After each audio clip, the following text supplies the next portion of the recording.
Right. So it is getting better. Definitely, hopefully, always getting better. And with the sense of getting better and with the new central bank leadership in place, Egypt repays foreign investors and a new outlook into the future. Let's watch this report and we'll be back.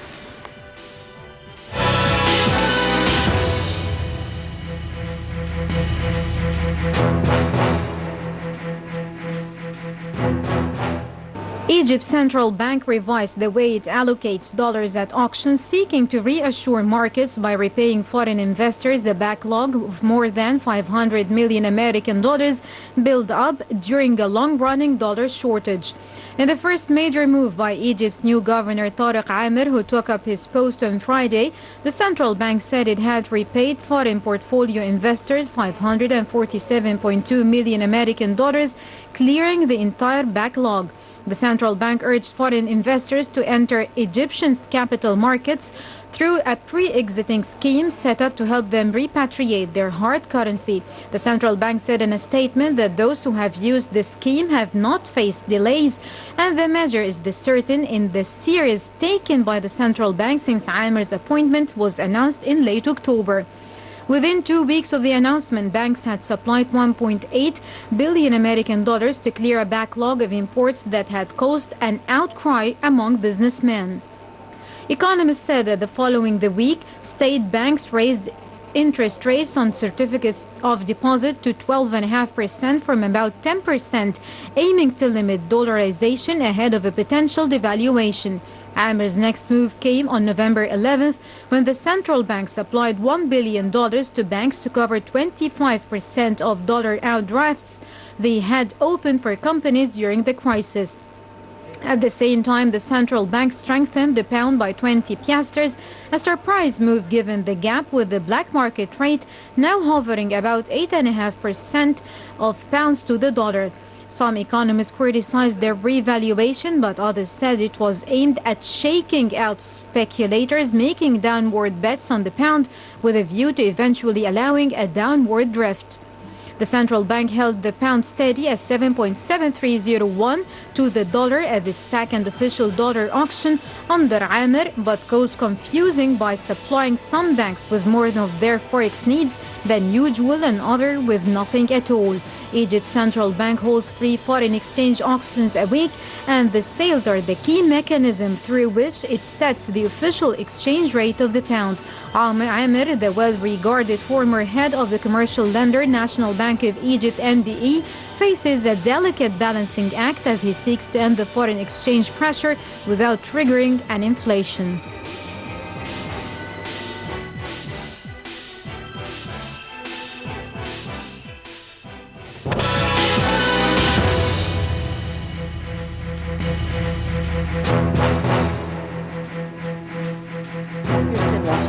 The daily debate live from Cairo, and I have with me still my dear guests, Professor Dr. Mona Zaki and Professor Dr.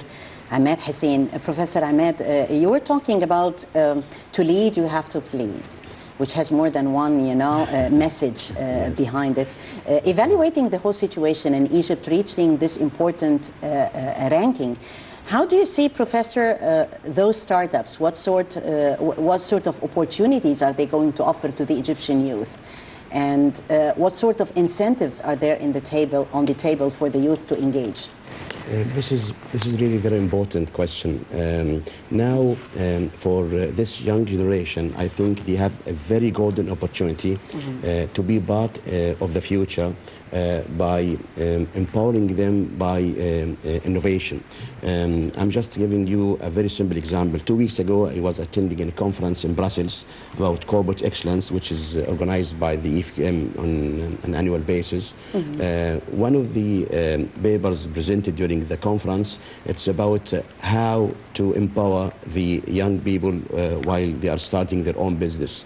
And one of the very interesting case study, it was about a competition called Mistake of the Month. They have this competition about young people, and whoever committed a mistake in financial errors, in management, in any other aspects of management, if the nominee prepared or offered learning lessons some innovative ways, he will be appreciated. Excellent. I think if we critical thinking. Critical that's thinking. What's called critical Absolutely, thinking. yes. That's what's meant.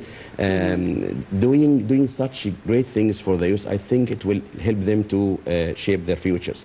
Also, the other thing I think for the young men, I think they need to be committed to their values, because if they are committed to values, their values will be committed to them. So with this visionary thinking, the issue of integrity, accountability and integrity. Absolutely. And also to have a critical eye that you mentioned now, that you are not the only one doing this business. There are millions of people doing this business. What value add you will add? What thing that you are doing different from others? And I think last month, which is November, the second week of the month, it is called the Week of Innovation. Think now there is no option left for young people other than to innovate in order to sustain, to live, and to be part of the future. Otherwise, the future will control them. Right, right. You are, Professor Mona. As we see here, the video that reminds us of the Port Said project, the expansion of the harbor, and how is it going? It's going to be like a marketing that you were talking about of Egypt and exposure to the whole world. We see here the keenness of President Abdel Fattah al-Sisi to engage not only the youth but also the children, Egypt's future, because they are the ones who are going to reap the fruit of those important projects. So tell me from the point of view of a strategic thinker and an analyst, how do you see in this issue of engaging the children? That was really very touchy. Yeah. This is exactly what we need to start with. Yeah. With the children. You see, you have to talk their language. We have to meet their needs and demands. You see, I remember a very nice commercial saying, I want to be a doctor for kids. I want to be a doctor. I want to be a pilot. I want to be an engineer. And then you have this kid saying, oh, I want to climb the stairs. You see, so it takes time. We need to invest more in our children, of course. And we just need to give them a chance to express themselves. We need to have a two-way communication model. We have to have a dialogue.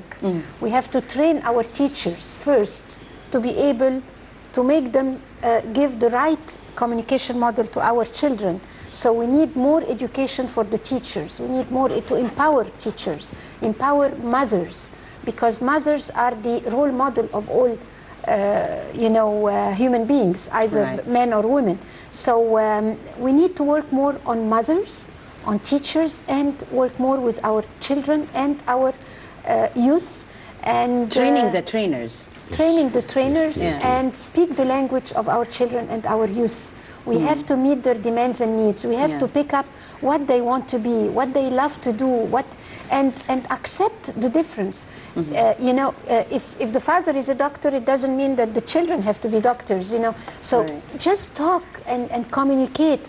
I have experienced this with my own daughters. Each one has different needs, different demands, different ambitions, and give them a chance to express themselves and help them as much as you can. And work on their strong points. Absolutely. And I always say there is a huge difference between loving your children and spoiling your children.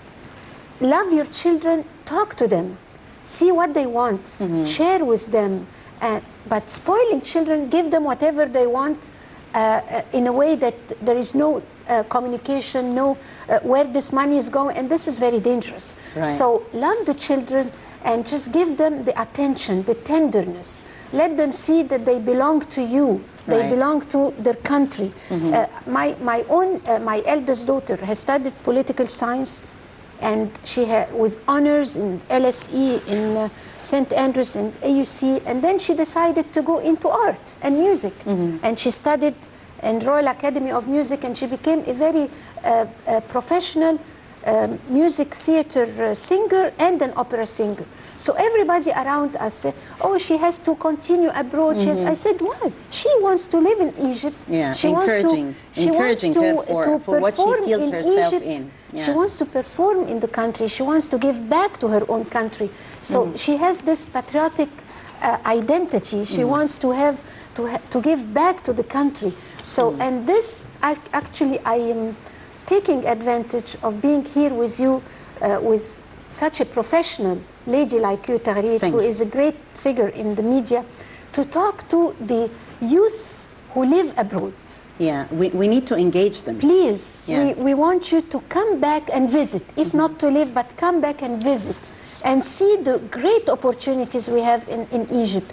Come and visit Egypt, see what you can do for Egypt. Right. You are an English-speaking community. You lived abroad. You can give more back to the country. Yeah, have definitely. a communication with Egypt.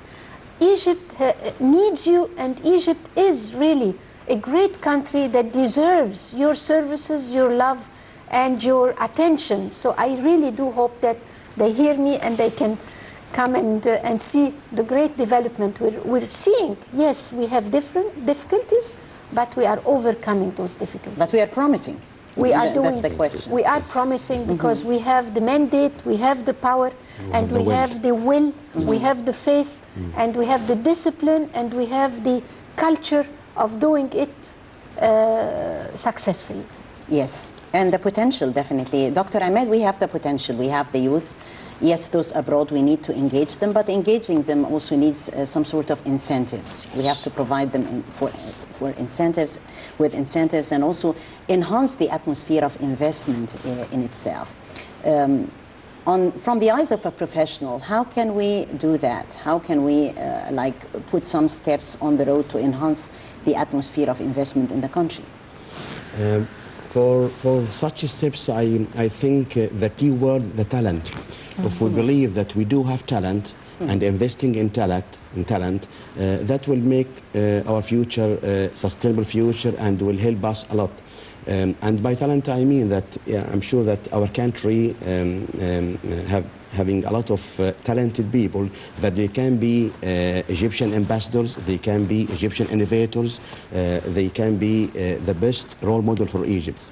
If we invest in talent, I think, especially the potential ones, that will help us a lot to think differently, and we can build on such opportunities. One of the very interesting also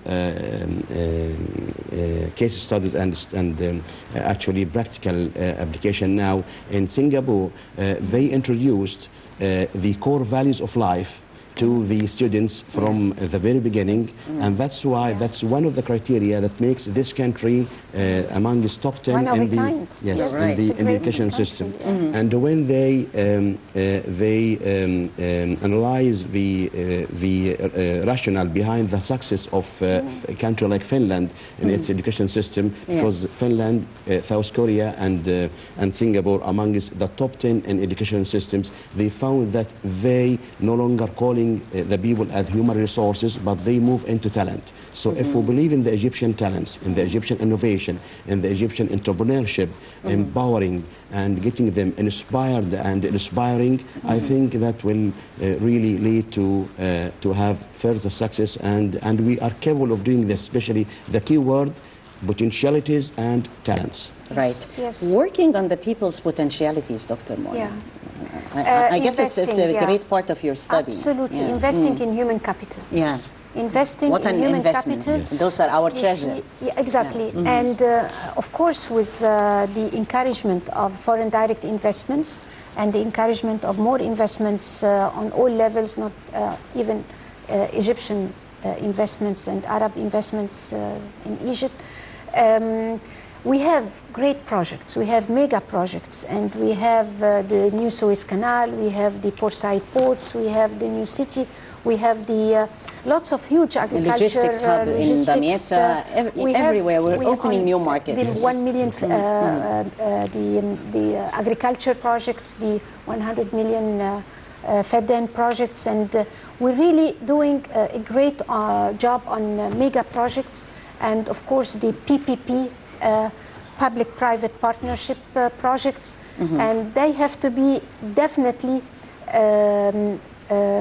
sustainable and supported by three main entities: the government on a unified vision, working together, the banks, and we had an excellent review on the central bank and the performance, and the service providers.